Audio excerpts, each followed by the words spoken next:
मुख्यमंत्री जी अगर बगैर तथ्यों के बात करने लगे तो मतलब ये तो फिर मैं समझता हूँ कि वो जिस संवैधानिक पद पर बैठे हैं उन्होंने उसकी शपथ ली है और देश और प्रदेश कानून से चलता है। असली निशाना उन लोगों का वो नहीं है, असली निशाना बाबा साहब डॉक्टर भीमराव अंबेडकर का संविधान है।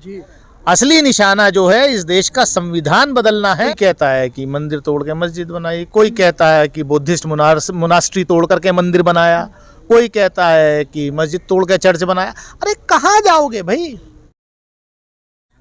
सर जैसा कि आपने कहा ये जो इवेंट है वो शांति के लिए, लेकिन आजकल जो देश में चल रहा है हिंदू मुस्लिम ज्ञानवापी मस्जिद, मंदिर मस्जिद, देखिए ये जो मंदिर मस्जिद बार बार जो है जो डिबेट लाई जाती है ये बहुत सोची समझी साजिश के तहत है। लोगों का ध्यान असली मुद्दों से हटाया जा सके।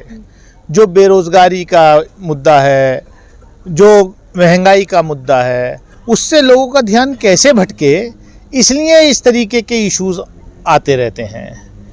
और ये मतलब क्योंकि जो मौजूदा सरकार है पिछले 8 साल में वादा तो कोई पूरा हुआ नहीं, सिर्फ नफरत की भावना पे वोट को पोलराइज करके कैसे उसको इंटैक्ट रखा जाए, इसलिए ये नए नए इश्यूज इकट्ठा आ रहे हैं। नाम को देखकर मॉब लिंचिंग हो रही है आजकल।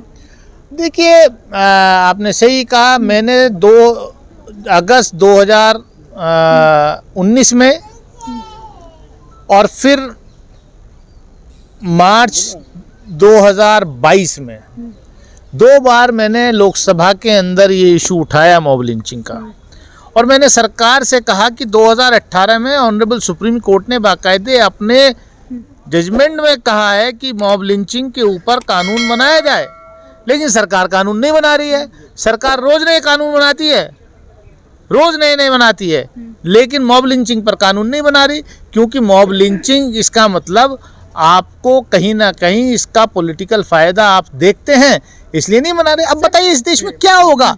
मतलब एक बुजुर्ग को खाली इसलिए मार दिया कि उसका नाम पूछ रहे हैं। अरे यानी और उसके बाद जो बयान आ रहे हैं कि साहब वो मिस्टेकन आइडेंटिटी, यानी कि इसका मतलब वो अगर वो मारने वाला को अगर ये मानने वाला जो नाम पूछ रहा था अगर वो उस नाम का होता तो इसका मतलब सही था, फिर वो मिस्टेकन आइडेंटिटी नहीं। मतलब क्या ये समाज को कहाँ ले जा रहे हैं? दानिक साहब, अगर हम चूहा को चूहा कह दें और बंदर को बंदर कह दें तो उनको भी हेट होता है जी। तो क्या एक चूहा को चूहा कहना गलत है क्या, या बंदर को बंदर कहना गलत है? देखिए ये तो मैं समझ रहा हूँ कि किस तरीके से जो सोशल मीडिया पर जो हेट के ख़िलाफ़, नफ़रत के ख़िलाफ़ कुछ लोग खड़े हुए हैं, उनकी आवाज़ को दबाने की लगातार साजिश हो रही है और उन पे दबाव बनाया जा रहा है, लेकिन ऐसा नहीं है। सर सब वो लोग अभी इतिहासकार डॉक्टर रतनलाल जी की गिरफ्तारी हुई और वो किंतु परंतु भी शब्दों का इस्तेमाल किया, उसके बावजूद ही बिगर नोटिस के उनकी गिरफ्तारी हो जाती है। देखिए हमारे इतिहासकार प्रोफेसर रतनलाल जी समझते हैं कि जहां पर हमला हो रहा है असली निशाना उन लोगों का वो नहीं है, असली निशाना बाबा साहब डॉक्टर भीमराव अंबेडकर का संविधान है। असली निशाना जो है इस देश का संविधान बदलना है, इसलिए प्रोफेसर रतनलाल जैसे लोग मैदान में आ गए हैं। और बाबा साहब के मिशन के बहुत लोग हैं जो चीज़ों को समझ रहे हैं। ऐसा नहीं है, बाबा साहब का संविधान बचाने की ये लड़ाई है असलियत में, उसको कैसे ध्वस्त किया जाए सारी कोशिश वो है। सर जब बीजेपी कुछ भी नहीं बोलते ना, इससे इतना लिंचिंग हो रहा है या हिंदू मुस्लिम हो रहा है, तो मोदी जी तो कुछ बोल ही नहीं रहे, एक ट्वीट तक नहीं करते। मोदी जी अंतर्राष्ट्रीय नेता है, वो इन सब चीज़ों से बहुत ऊपर है। सर लेकिन वो तो ये कहते हैं कि दलितों को मत मारो, वो तो कहते हैं दलितों को मत मारो, मुझे मारो, लेकिन उसके बाद यही होता है। उन्होंने तो ये भी कहा था कि अगर ये नोटबंदी का फैसला जो है गलत साबित हो जाए तो मुझे जो है लटका देना है। तो ये देखिए राजनेता, पॉलिटिकल पर्सन क्या कहता है, और मैं आदरणीय प्रधानमंत्री जी के बारे में मैं कुछ नहीं कहूँगा, क्योंकि वो बीजेपी के उस वक्त पिछले राष्ट्रीय अध्यक्ष ने खुद ही कह दिया था कि जुमले होते हैं, भाजपा के नेताओं के जो बयान होते हैं वो जुमले होते हैं, उनको जुमलों की तरह लिया करिए। सर एक नारा लगा था कि अयोध्या तो केवल झांकी है, काशी मथुरा बाकी है, तो क्या देखा जाए अब? देखिए, मैंने फिर यही कहा कि काशी हो, मथुरा हो, कुतुब मीनार हो, ताजमहल हो या कोई और जगह हो, आप समाज को कहाँ ले जा रहे हैं? कोई कहता है कि मंदिर तोड़ के मस्जिद बनाई, कोई कहता है कि बुद्धिस्ट मोनास्ट्री तोड़ करके मंदिर बनाया, कोई कहता है कि मस्जिद तोड़ के चर्च बनाया। अरे कहाँ जाओगे भाई? अरे जो शहंशाह, जो रूलर्स होते थे उस वक्त, अब ये इतिहास के पन्ने अगर पलटोगे तो बात बहुत दूर तक जाएगी।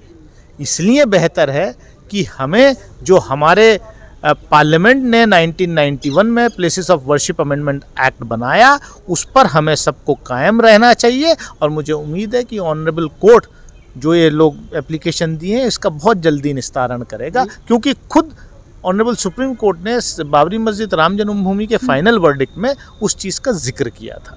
ठीक है सर, बहुत बहुत आज जिस खिताब से आपको नवाजा गया उस मौके पर क्या कहना चाहिए? मैं यही कहना चाहूँगा, मुझे जो एम्बेसडर ऑफ पीस का अवार्ड दिया है आज, ये एक बड़ी जिम्मेदारी है, और मैं कोशिश करूंगा, इसीलिए मैंने अपनी बात में भी कहा कि सबसे पहले कोशिश अपने घर से करनी चाहिए। शांति अगर अपने घर में होगी, पड़ोस में होगी, तभी दुनिया में होगी। तो सबसे पहले शांति हम अपने देश में करें, अपने पड़ोस में करें, और फिर दुनिया में करें। सर योगी बात करी थी आपने, किस ओर इशारा किया? नहीं, दोहरे चरित्र की बात देखिए, मैं सब लोग समझते हैं मैंने क्या कहा, आप भी समझते हैं मैंने क्या कहा, इसको ज़्यादा एलाबोरेट करने की क्या ज़रूरत है? ठीक है सर, ठीक है। वही संदीप सर- सोम जी है ना, जो बीजेपी के नेता, वो कह रहे हैं कि आप तो 2092 में बाबरी लिए, अब 2022 में ज्ञान वापी ले। देखिए, किसी को कुछ भी कहने पे कोई पाबंदी थोड़ी है। हम तो चाहते हैं कि फ्रीडम ऑफ स्पीच जो है वो केवल संगीत सोम के लिए नहीं होनी चाहिए, वो दूसरे लोगों के लिए भी होनी चाहिए जिनको यूएपीए के तहत जेल में डाला भाई हुआ है। सर सर एक मिनट, यूपी के मुख्यमंत्री योगी आदित्यनाथ जी ने कहा है कि जो असली काशी मंदिर है वो ज्ञान वापी मस्जिद के नीचे है। अब देखिए, अब मैं उस पे सर क्या, मुख्यमंत्री जी हैं, अब इतना बड़ा उन्होंने बयान। अब मुख्यमंत्री जी अगर बगैर तथ्यों के बात करने लगे तो मतलब ये तो फिर मैं समझता हूँ कि वो जिस संवैधानिक पद पर बैठे हैं उन्होंने उसकी शपथ ली है, और देश और प्रदेश कानून से चलता है। तो इस तरीके का बयान मुझे नहीं मालूम उन्होंने दिया है। अगर जो आप कह रही हैं अगर ये दिया है तो ये गलत है।